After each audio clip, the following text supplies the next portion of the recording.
Right, so another great coach and quarterback combo. We got Donovan McNabb and Hern Edwards joining us right now on Coast to Coast. Hern, I'll start with you first. Where does this Super Bowl rank the Patriots in terms of championships? Is this the best that you've seen them do when they've taken home the ring? Well, it was one of the better played Super Bowls in the sense that we all anticipated a game that we thought was going to be very tight, come down to the wire. When it started out, it didn't look like that. It looked like the Atlanta Falcons were going to run away with it. But I think if you were really watching the game in the totality of it, the first half going in, I felt that this game was not out of reach. When you look at some of the numbers that were in New England's favor, the time of possession in plays, they had 42 plays. Now they turned the ball over twice. That allowed the Atlanta Falcons to score 14 points. With that being said, I know Coach Belichick's pep talk probably at halftime was the defense is playing good. We only really allowed them 7 points. We can move the ball. We got to make some stops. They were able to do that. This high-flying Atlanta offense only scored 7 points the second half, and then from that point on, it was about Captain America, and this is why he is Captain America, a national treasure. Came back and won his 5th Super Bowl. So it was one to behold, and it was one of the best Super Bowls that I've seen in quite some time.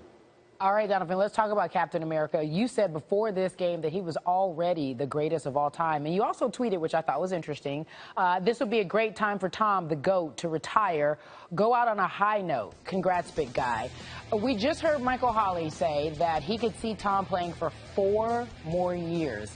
So I'm not a mather. So 39, 40, 41, 42. We're adding it on air. Could you see him playing into his 40s, or should he call it a career now? Well, I think there's a lot of different factors that play into this part. I think for Tom, and we learned a little bit more about what's going on with his family. And Tom is a family guy. You know, he talked about his dad and how much he loves his dad, and he's sort of his idol. And we did see his mom after the game. You know, and be able to corral her and be able to hug her.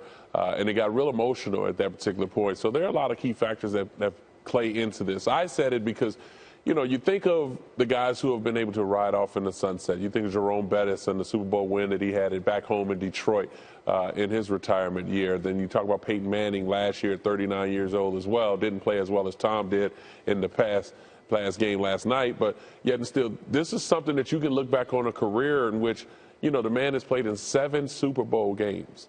He's won 5, played in 11 or 12 AFC championship games, and over a decade has taken a franchise like the New England Patriots to great heights and become one of the best organizations, not only just in the NFL and football, but in sports. You know, we compare them to the San Antonio Spurs, where you have Greg Popovich and Tim Duncan and all these great players that have played under Greg Popovich.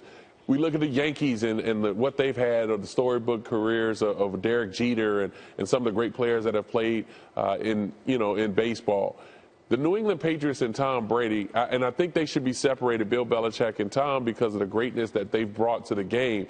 But Tom, to go out on a note like he did, it was like Michael Jordan hitting that last shot against Utah. So you're able to hit that last shot and hang that follow-through up in the air. That's a mic drop moment. And for Tom to lead his team down all the way when they haven't led in the game at all, and now to win it in overtime to drive them down to win, that's a mic drop moment where we can look back on a career of a young man where I said he didn't have to win this game to be the greatest of all time. But for him to win this game, not only is he the greatest quarterback to ever play, I think he's the greatest football player to play in the NFL. All right, so, Coach, would you agree? Could you see Tom Brady retiring right now? Well, no, because I think Tom Brady still wants to play. Sure. And, you know, he's the type of guy that I think, and when you think about retirement, every player has to look at himself in the mirror, but also look at himself on tape. I've always said this. When you have a standard of how you play, Donovan had that standard of how he was going to play football. I had the same type of standard. And when you watch yourself on tape and you're looking at the tape and you say, who is that guy? I don't know that guy. Then it's time to retire. I don't think Tom Brady's there yet. Yeah, I agree. He still sees that fire. Okay, so, Coach, let me ask you this. Let's talk about situational football really quickly. Yes. Do you think Bill Belichick and Brady are the best at that in the Patriots? They're the best organization as far as team-wise. They understand situation football and play it to the T. And there was a lot of situations in this game when you think about it. It unfolded in New England's way. Now, they had to make some plays down the stretch that usually have to be made, but they seem to be in the right place at the right time when the moment presents itself. Right. You know, they don't beat themselves. Right. Now, early in the game, it looked like it because Brady wasn't having a good way. He was a little bit off, and Atlanta had a lot of energy. But think about this game. This game played out like the national championship game in football. They had 96 offensive plays. Right. 96. And Atlanta had 42. You're not going to win that game. You give Captain America 96 plays, you're not going to beat him. Look, Donovan, so we've been talking about how great Bill Belichick and Brady are. Let's take a moment to talk about the other side. We didn't really talk about how Matt Ryan must be feeling. You said earlier, and I heard this on one of the shows, that you may have joked and you may have congratulated Tom, but you know what it feels to be like on the losing side in a painful way. Not that it's funny, but you can talk, you can empathize with one Matt Ryan. So when we come back a little later on, we'll have you do that for us, okay? Sounds like a plan. All right, coach and quarterback, thank you so much.